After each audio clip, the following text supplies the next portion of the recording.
देश के चार स्तंभ जितने ज्यादा मजबूत होंगे, जितने ज्यादा विकसित होंगे, जितने ज्यादा समृद्ध होंगे, हमारा देश उतना ही समृद्ध होगा, उतना ही तेजी से समृद्ध होगा। देश की नारी शक्ति, देश की युवा शक्ति,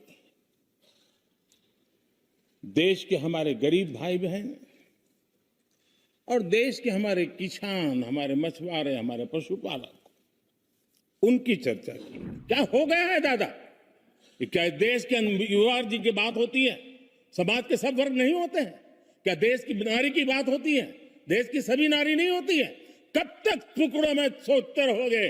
आदरणीय राष्ट्रपति जी ने भारत के उज्जवल भविष्य को ध्यान में रखते हुए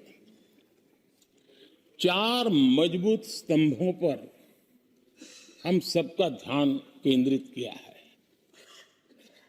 और उनका सही आकलन है कि देश के 4 स्तंभ जितने ज्यादा मजबूत होंगे, जितने ज्यादा विकसित होंगे, जितने ज्यादा समृद्ध होंगे, हमारा देश उतना ही समृद्ध होगा, उतना ही तेजी से समृद्ध होगा। और उन्होंने इन 4 स्तंभों का उल्लेख करते हुए देश की नारी शक्ति, देश की युवा शक्ति,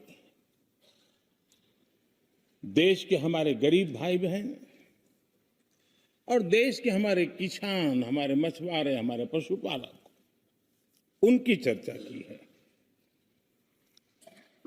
इनके सशक्तिकरण के माध्यम से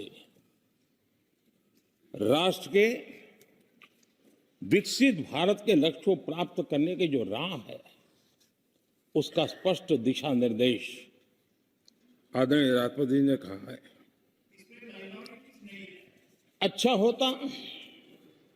हो सकता है आपके यहाँ फिशरमैन माइनॉरिटी के ना हो सकता है आपके यहाँ पशुपालक माइनॉरिटी के ना हो सकता है किसान आपके यहाँ माइनॉरिटी के ना हो सकता है महिलाएं आपके यहाँ माइनॉरिटी में ना हो सकता है कि आपके यहाँ युवा में माइनॉरिटी। क्या हो गया है दादा? क्या देश के युवा जी की बात होती है? समाज के सब वर्ग नहीं होते हैं? क्या देश की नारी की बात होती है? देश की सभी नारी नहीं होती है? कब तक टुकड़ों में सोचते रहोगे? कब तक समाज को बांटते रहोगे?